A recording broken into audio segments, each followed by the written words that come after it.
In the last segment, we spoke with Professor Stephanie Kelton about the new paper she has co-authored showing that we would actually see a major economic gain if we canceled all 1.4, now nearly $1.5 trillion in student debt, freeing 44 million Americans from the student debt trap and allowing them to go about doing other things with their lives and other things with their income. Now, I don't think people realize just how pervasive this problem is. At least some people don't. Certainly people with student debt understand it. People who love someone with student debt understands it. And along those lines, let us not forget that when 44 or 46 million Americans, depending on how you count, are burdened with student debt, so are their families, so are the people around them, so are their communities, because they cannot invest in simple things like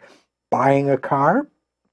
Well, okay, maybe that's not such a simple thing in this country, but it is one thing they can invest in. Let's talk about simpler things. They can't go out to eat. Now, I was recently reviewing a paper by the National Restaurant Association showing that millennials go out to restaurants much less than previous generations did, and it's costing, I think one estimate was upwards of $90 billion to the restaurant industry to have this downturn in restaurant usage among millennials. Now, that's something that affects servers, it affects entrepreneurs, it affects food producers, it affects all sorts of people. We have a whole, and that's just one segment of the economy that's suffering because of this. Now, what's sprung up around student debt, and remember, I grew up in an era when student debt was not pervasive the way it is now, when college actually was affordable if you wanted to go to a public college or university,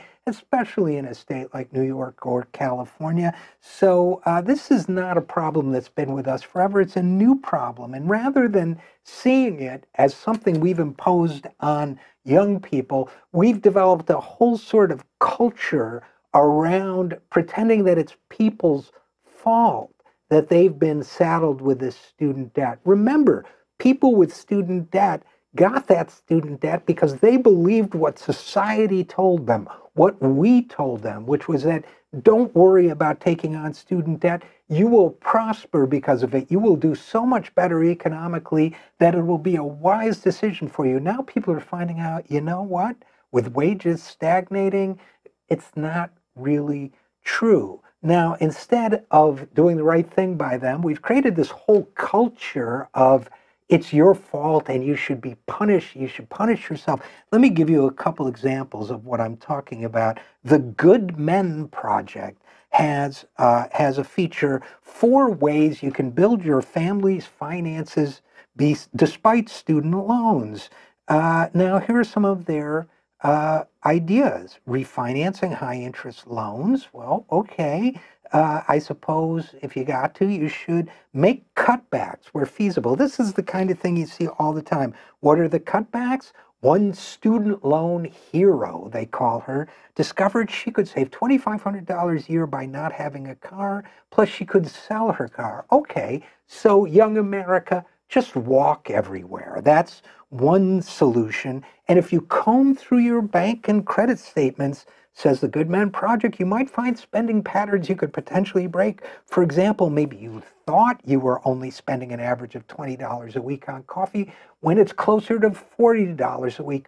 What kind of country do we live in where we're punishing our young people for buying coffee? And what kind of hoax are we perpetrating on society when we think that $20 a week for coffee is really the difference between prosperity and poverty, is the difference between being responsible and not being responsible? I find that absolutely reprehensible. Now, Forbes.com, here's another example of this subculture. This 30-year-old couple repaid $120,000 of student loans in 3 years. How did they do? I interviewed Ben and Danielle to get their insights on student loan repayment.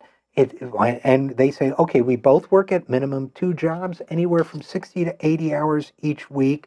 We've kept our monthly overhead low, and on and on. We have hand-me-down furniture.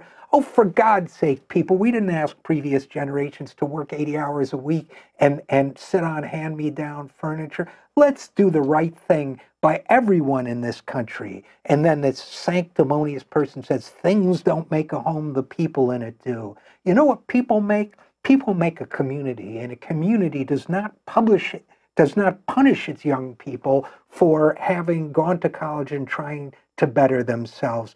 Come on, let's stop this nonsense and cancel student debt.